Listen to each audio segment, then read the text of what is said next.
Hello, this is Cannabis business attorney Rachael Ardanuy. Hope you're having a great day.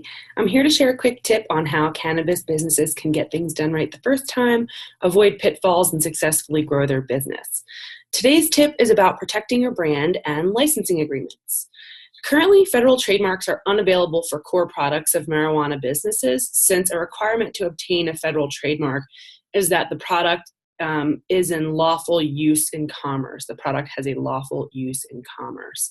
And since marijuana commerce is not considered lawful under federal law at this time, the U.S. Patent and Trademark Office will deny trademarks for marijuana products.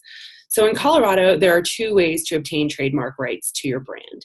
You can register with the state, with the Colorado Secretary of State, and then there are common law trademark rights and protections. So under state registration, that will protect your brand within the state, and the common law trademark rights will protect your brand within the geographic area in which you actually sell your products. So it would be even more limited than the four corners of the state. So many companies are separating out ownership of their branding from the actual marijuana companies in an effort to try to obtain some federal trademark protection by applying for trademarks for apparel or smokers articles or educational services, sort of nibbling around the edges in order to protect their brands. And they're essentially claiming that they're ancillary branding companies and not actual marijuana companies. And in some cases, those are effective. And if you're considering that strategy, please contact me so I can put you in touch with some experienced marijuana industry IP attorneys who work with the U.S. Patent and Trademark Office on a daily basis.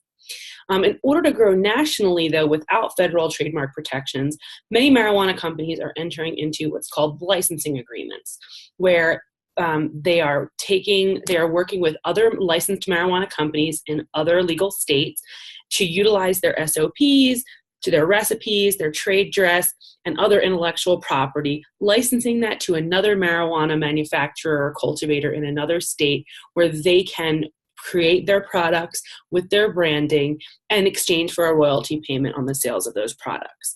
The states do vary very widely on how those licensing agreements are regulated. And in Colorado, we govern the Marijuana Enforcement Division that covers them pretty heavily. So today's tip is if you're thinking about licensing your marijuana brand and you would like to try to expand your brand's reach out of just Colorado and across the country, then please feel free to reach out to me and we can talk about setting up some strategic relationships with other cultivators or manufacturers in other states and inking that contract, that licensing contract that will be compliant for Colorado and help you reach that success across state lines within the boundaries of what we can do considering the federal illegality issue right now. So if you enjoyed this tip, please consider following and signing up for my newsletter at rzalegal.com. Thanks, and I hope you have a great day.